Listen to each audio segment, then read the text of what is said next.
Oke guys, balik lagi di channel gue. Kali ini kita bakal ngebahas Tate no Yusa. Langsung saja kita ke reviewnya. Naofumi sedang berada di ruangan Ratu. Ratu memberitahu Naofumi jika ketiga pahlawan yang lain telah menghilang.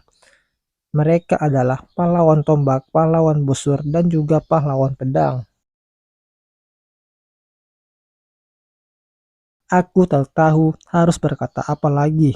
Setelah menyelamatkan mereka di dalam roh kura-kura, mereka koma cukup lama.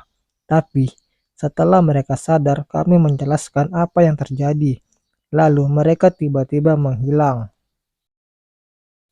Semua orang yang ada di sana terkejut mendengar apa yang Ratu katakan, terutama bagian Naofumi. Dia terlihat begitu marah. Naofumi tak percaya bahwa ketiga pahlawan yang lain telah menghilang begitu saja. Kenapa? Karena apa? Apa karena mereka tak mau berlatih lagi? Walau mereka sudah kalah dan dimanfaatkan oleh Kyo. Tanya Naofumi kepada Ratu. Ratu juga tampaknya sedang pusing memikirkan keadaan sekarang.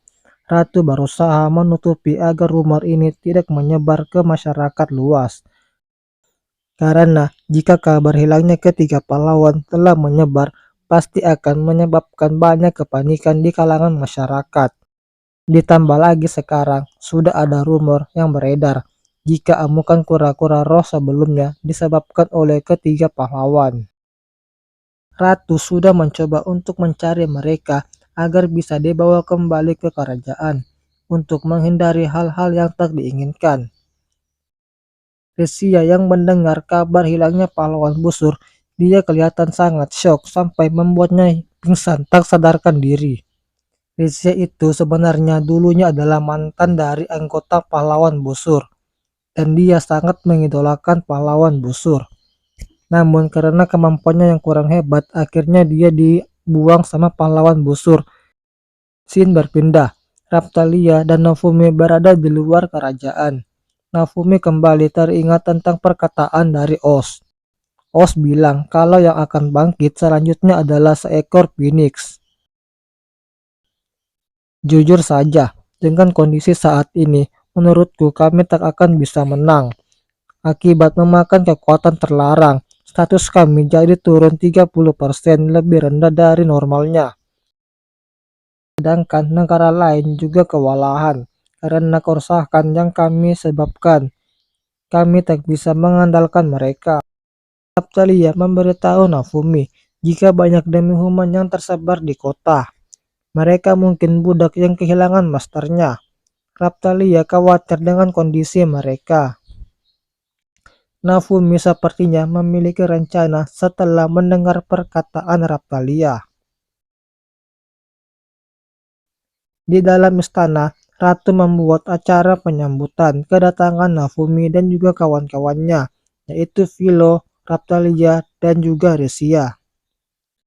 Di tengah acara, Naofumi meminta hadiah ke Ratu atas jasanya.